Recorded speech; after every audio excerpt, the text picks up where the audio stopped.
There is a prison that has no bars. It has no walls. It has no visible chains. It is built entirely of choices you never made, of versions of yourself that you buried so deep you don't even remember they existed. And the most disturbing thing is not that this prison exists. Perhaps you built it yourself. Carl Jung, one of the greatest archaeologists of the human soul who ever lived, spent decades mapping this prison. And what he discovered is simultaneously the most liberating and terrifying news you will hear today. The person you most fear becoming is exactly who you need to be. Carl Gustav Jung was born in 1875 in Switzerland, the son of a Protestant pastor, and from childhood he felt the weight of living divided between two worlds, what others expected of him and what was seething inside him. He was Freud's intellectual heir, the chosen successor, and then, in one of the most dramatic ruptures in the history of psychology, he refused to be what Freud wanted him to be. He paid a huge price. He lost friends, prestige, and went through years of psychic collapse, which he himself described as a confrontation with the unconscious that almost destroyed him. But it was precisely from this destruction that the most revolutionary thinking about human nature of the 20th century emerged. Jung discovered that within each human being there exists a more complete and authentic version of themselves, which he called self, and he discovered that, paradoxically, we are the main obstacles to our own flourishing. You feel it every day, when you swallow an opinion for fear of judgment, when you abandon a dream because it seems too unrealistic, when you act in a way that contradicts your deepest values just to keep the peace. This constant tension between who you are and who you allow yourself to be. Jung mapped out exactly where it comes from and what is needed to resolve it. Throughout this video, we'll delve into Jungian psychology and extract an accurate map of why you avoid being who you are and what happens when you finally stop avoiding it. You will understand the persona, the mask you built, and that began to use you. You will understand the shadow, which we have already discussed in other videos. The shadow is the repository of what you have rejected, containing not only your worst aspects, but also your greatest unrealized talents. And you will understand the process that Jung called individuation, the journey of becoming genuinely whole. This is not an easy journey, but it's one of the only ones that actually leads somewhere. Chapter 1. The persona. The mask that devours the face. Jung coined the term, person borrowing from Greek theater, the mask worn by actors on stage. The persona is the face you present to the world, the version that goes to work, that smiles in photos, that answers "I'm fine" when someone asks how you are. In itself, it's not a problem. It's a necessary social tool. The problem starts when you confuse the mask with your face. From childhood, you may have learned which versions of yourself received approval and which received punishment. Gradually, you sculpted an identity that maximized acceptance, and each trait eliminated from that persona did not disappear. It was relegated to the other side, to what Jung called shadow. Jung described the persona as a compromise agreement between the individual and society about what man appears to be. All negotiation involves concessions, and the man who negotiates his authenticity in exchange for social acceptance wakes up one day, not knowing what he wants, what he feels, what he truly thinks. He became, completely, the mask. The Roman Emperor Hadrian constructed a perfect persona, the cultured, cosmopolitan, magnanimous ruler. For decades, the mask worked, but historians who have studied his later years have noticed something disturbing. His decisions became erratic, his relationships shattered. He oscillated between clemency and cruelty without apparent pattern. Jung would have recognized the diagnosis. A man who for decades has been only the persona does not have the psychic structure to bear the weight of the self when it finally demands attention. The mask didn't devour Adriano's face all at once. It devoured it over decades, one choice at a time. Ask the simplest and most difficult question at the same time. What would I never say publicly, but deeply believe in private? The distance between these two answers measures the thickness of your persona and points directly to where the self is trying to emerge. Chapter 2. The Shadow. What you reject, you strengthen. The shadow is the repository of everything the ego rejects. Impulses, desires, emotions, and potentials deemed unacceptable by the environment in which you grew up. And here's the principle that changes everything. The shadow doesn't disappear because you ignore it. It grows. Jung. Until you make the unconscious conscious, it will direct your life, and you will call it fate. The more energy you expend suppressing something, the more power you give it. The qualities you reject find expression in ways you don't control: disproportionate outbursts of anger, attraction to people who exhibit precisely the traits you claim to abhor, self-destructive behaviors that seem to come out of nowhere. But Jung identified something even more revolutionary.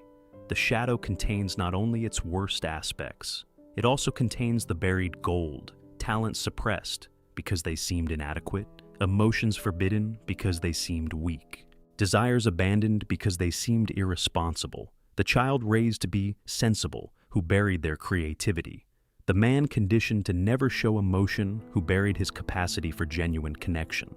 The shadow is simultaneously the basement and the treasure.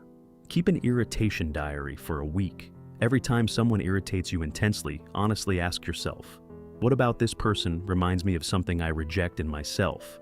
The answers will be uncomfortable. That's confirmation that you're on the right track. So far, you have received the diagnosis.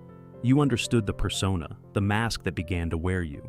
You comprehended the shadow, the repository of what you rejected, which grows in proportion to how much it is ignored. But Jung was not just a diagnostician, he was a cartographer. And the map he drew doesn't end with the problem. What follows is the most demanding territory of Jungian thought. Because recognizing that you have a shadow is relatively simple. What Jung proposes in the next steps requires something that most people are never willing to offer. It demands that you look directly at what you spend your whole life avoiding. Chapter 3. Individuation. The journey without shortcut. Jung called it individuation, the central process of psychic life, the journey of becoming an individual in the deepest sense, not separate from others, but whole in itself. It's not an achievement. It's a process that extends throughout conscious life, and it invariably begins with a breakdown. Jung observed that individuation rarely begins by choice. It begins when life forces a crisis that the persona can no longer absorb. The successful man who woke up with no reason to get out of bed. The woman who raised her children, built her career, and now wonders, what for? The young man who followed all the steps he was told were right, and feels, inexplicably, that something essential is missing. These are not failures, these are call-ups. The self has an intrinsic direction.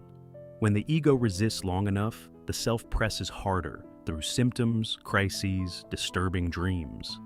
Individuation is not the destruction of the ego. It is its relativization. The ego, which was once the master, learns to be the messenger of the self. Jung read The Divine Comedy as the most accurate literary mapping of the individuation process ever created. The descent into hell is not punishment. It is the descent into the unconscious, into the territory of the shadow. Purgatory is the confrontation with what needs to be integrated, and paradise is the representation of the realized self, not the absence of conflict, but the presence of wholeness. Dante was only able to write paradise because he descended into hell first. You don't reach wholeness by skirting the basement. You reach it by going through it. So, Pit's not about running away from your crises. When a genuine crisis arises, before immediately seeking an external solution, ask yourself, what within me is demanding attention that I have been refusing to give? Individuations of crises always have an internal cause. Chapter 4. Integration, becoming whole, not perfect. The ultimate goal of Jungian thought is not perfection. It is not the elimination of the shadow. It is not the purification of the ego. It is wholeness. Jung. I prefer to be whole than to be good. This sentence is one of the most radical in his entire body of work, because proposing wholeness, which necessarily includes the integration of shadowy aspects, in a culture that values the performance of virtue, seems almost immoral. But it is precisely the compulsive pursuit of being good, of presenting a flawless face, that produces the densest and most dangerous shadows. So, what Jung was saying wasn't that human beings should be evil, but that human beings shouldn't pretend to be perfectly good, but rather be individuals who have their qualities and flaws, but genuinely seek improvement. Integration doesn't mean acting on all your impulses. It doesn't mean abandoning ethics. It means to recognize what is there. Stop wasting psychic energy on suppression. Have an honest relationship with the totality of who you are. Jung used the concept of tension of opposites. Healthy psyche doesn't resolve the paradoxes it carries, but learns to sustain the tension between them. You can be simultaneously generous and selfish, courageous and cowardly, loving and potentially cruel. An integrated psyche doesn't deny any pole, it sustains them consciously. And from this sustained tension emerges not chaos, but a stability deeper than any stability built upon negation. It's impossible to talk about integration without mentioning the most honest example Jung left us, himself. The Red Book remained locked in a vault for decades after his death. When published in 2009, it revealed a man who had descended into the depths of his own psyche in a way that, by any external standard, seemed like madness. Jung conversed with figures from his unconscious. He wrestled with them. He was transformed by them. His theory wasn't built in a library. It was built in the field. This is the cost of wholeness. And it is also, Jung would insist, the only price that produces something real. So, cultivate a regular space, a journal, a practice of reflection, where you can honestly articulate what you are feeling, desiring, and fearing without the mediation of the persona. Articulation is, in itself, an act of integration. What you can name, you can relate. What you cannot name, controls you. We have reached the end of this journey, but it is important that you understand. What has been presented here is not a system of steps to psychological enlightenment. It's a map of a territory you already inhabit, the persona you've built to navigate the social world, the shadow that carries what you've rejected, and what you haven't yet discovered you possess. The individuation process your psyche pursues with or without your permission. And integration, the wholeness that is not the destination, but the journey. Jung didn't promise happiness. He promised something more valuable: authenticity. Authenticity has a cost that is simple to state and extraordinarily difficult to pay. You need to stop being who you decided to be in order to start being who you are. You need to abandon the identity that made you feel safe in order to inhabit the one that will make you feel alive. You need to confront the question that this entire video revolves around, the one you've carried with you since the very first second, and which, if you've been honest with yourself throughout this journey, is already echoing within you now. Who would you be if you stopped being afraid of yourself? There isn't a single answer to this question that fits into a video. There's an answer that fits a lifetime. If this content resonated with you, the discomfort you're feeling right now is probably yourself speaking. Don't ignore it. If you've watched this far, thank you very much for your attention. I invite you to watch one of the videos that's appearing on your screen. Also, leave video ideas in the comments below. I'll read and reply to all the comments. Thank you so much for your support. Until the next video,